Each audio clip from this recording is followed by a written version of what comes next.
My entitled brother lost his mind and attacked me, his ex, and our father. That got him disowned by the family, but not before I beat the crap out of him. Warning: contains domestic violence, small-town drama, and idiocy. Read at own risk. My brother's major downhill spiral started with jealousy over my house, but only got worse thanks to this next part. He started smoking pot more heavily and drinking harder, and that was making him more aggressive and violent. He got in a brawl outside of a bar for reasons I still don't know, but he got his ass handed to him on a platter. He eventually found out his ex has been seeing someone else, and ironically that someone is another friend of mine, which was news to me.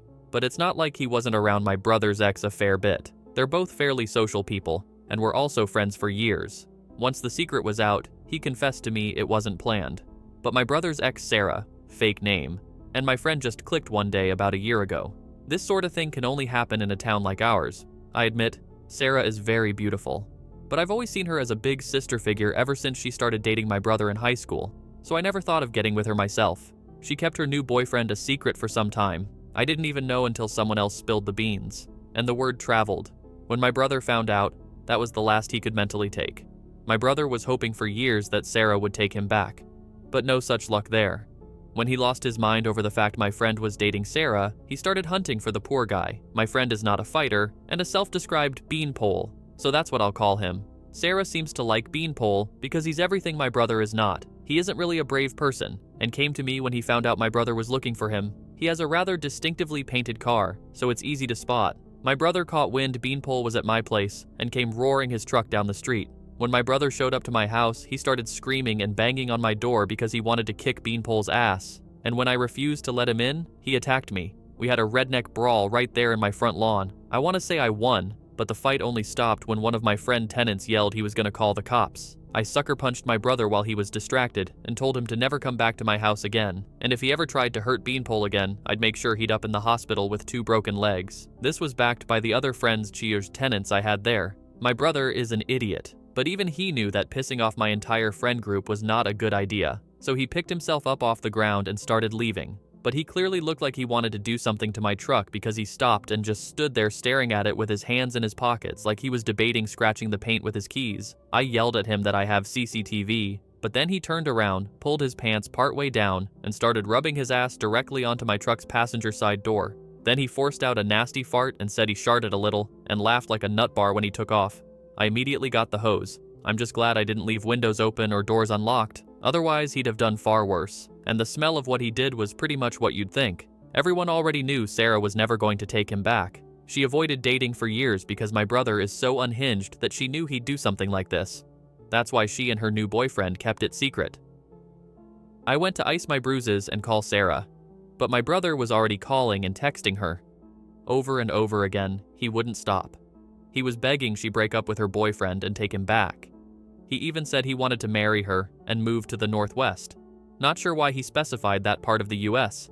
Maybe because we live in the Southeast, but she flatly told him no, never again, not happening even if hell froze over. He cried that it wasn't fair because she was his first love, she wasn't, and they have a daughter together. Then he started sending her flowers, love letters, and gifts. She sent them all back. Then she announced online that she and Beanpole had been dating for some time and recently made plans to eventually move in together. That's when my brother really went off the deep end. A few hours after he saw that post, my brother got wasted and then barged into Sarah's parents' house by body ramming the back door. He actually cut his face because the door had a glass window, but he was so drunk that he didn't notice he was bleeding. Sarah understandably freaked out, and my brother grabbed and tried to force her to kiss him. She pushed him away and he hit her for refusing him. He slapped her and threw her to the floor really hard like an angry pimp wanting his money, and his daughter saw it all and started screaming at the top of her lungs. Sarah screamed too, and my brother fled. Police were called and Sarah was taken to the hospital. My brother threw her down so hard that she had a dislocated shoulder. My brother was found by police at his camper, where he was even more drunk than before, and half his face was covered in blood. He had to be taken to the hospital where he got stitches, then taken to jail. He got charged with trespassing, breaking and entering, and assault. Surprisingly not DUI too, as he'd actually walked there. When our parents and I found out, well, the family finally couldn't take it anymore and went into an uproar. Our parents had it out with my brother after he bailed himself out from jail, and then he tried to fight our dad when they argued, and no surprise, he tried to blame everything on me. My brother actually said I let Beanpole steal his woman, but couldn't really explain how. He also refused to believe I did not know until recently. Then he said that Sarah was supposed to be his. Dad not only disagreed, but told my brother that he was a fucking disgrace, and that was an absolutely disgusting way to talk about Sarah. She's not his property. And then my brother shoved Dad as hard as he could. Dad got knocked to the floor and my brother started kicking him. Dad isn't a small man, but he's old with a bad back and a bad knee, and needs a cane just to get around. Since we knew my brother would only have gotten crazier if he saw me, I was hiding in another room with the door cracked and listening in. I knew he might do something crazy, so I insisted on secretly being in the house when he was confronted, and I'm glad I was, because I came to Dad's defense before my brother could do too much damage. I knew we were roughly even in a fight, so I ambushed and hit him in the back with a rubber mallet and then beat the shit out of him. No police were called that time. I attacked him in defense of our dad, so he probably would have been screwed if he tried to get me charged anyway, and then he'd have gone right back to jail. Someone also once asked me if I enjoyed beating up my brother that day. I did not. I was just in an adrenaline-fueled rage protecting my dad. But all things considered, I could have done far worse to my brother with that rubber mallet, as he only really got bruises. My dad gave him a good smack in the face with his cane too, though. But it's just hollow aluminum, not exactly a damage dealer. Our parents, mainly my dad, disowned my brother as I threw him out the door, and he spent some time crying on the porch and saying he was sorry and didn't mean it, then switched to saying we could all regret this, and we could go fuck ourselves before finally leaving. My mother spent hours crying. She'd stuck up for him before, and this was how he repaid her. My brother managed to avoid real prison time, or a trial for attacking Sarah by taking a guilty plea deal. He signed away custody of his daughter, and Sarah got a restraining order against him. My brother got a fine, somehow only a couple months in county jail, probation, has to abstain from alcohol for 6 months, and he had to pay for the property damage. Sarah's dad already put in a new door and billed my brother for it. My brother also understandably lost his job due to the situation. Our mother secretly kept in contact with my brother and agreed to look after my brother's truck and camper while he was serving his 2-month sentence, and she didn't okay it with Dad first. He was pretty pissed at her for going behind his back, but she reasoned that it would be the last thing they ever did for him, because she didn't want my brother to have no place to go after getting out of the clink, and even she made it clear it was the last of her goodwill towards him too.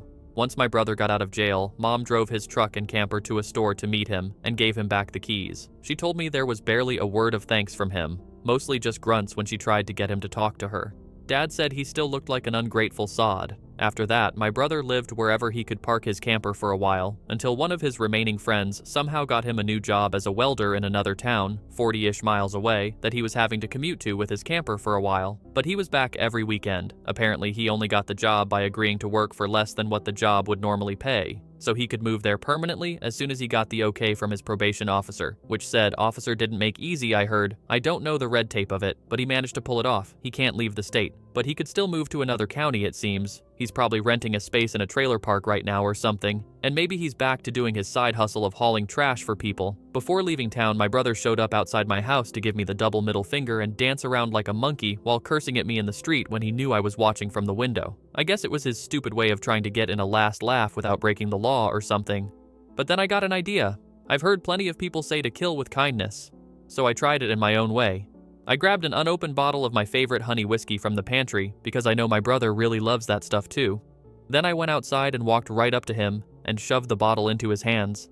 I think it was the last thing he expected me to do in the moment, and I know he'd never willingly break a bottle of good booze, especially when it's free. Then I told him to have a drink on me to start his new life. I could barely keep myself from laughing when I turned to walk away. When I looked at my CCTV footage later, he actually stood there looking really glum while just staring at the bottle, and then moped back to his truck, and then he was gone, off to start his new life as a career welder. My brother is a childish, narcissistic, misogynistic asshole to an extreme degree, but he's actually damn good at welding, both with steel and aluminum, mostly self-taught too.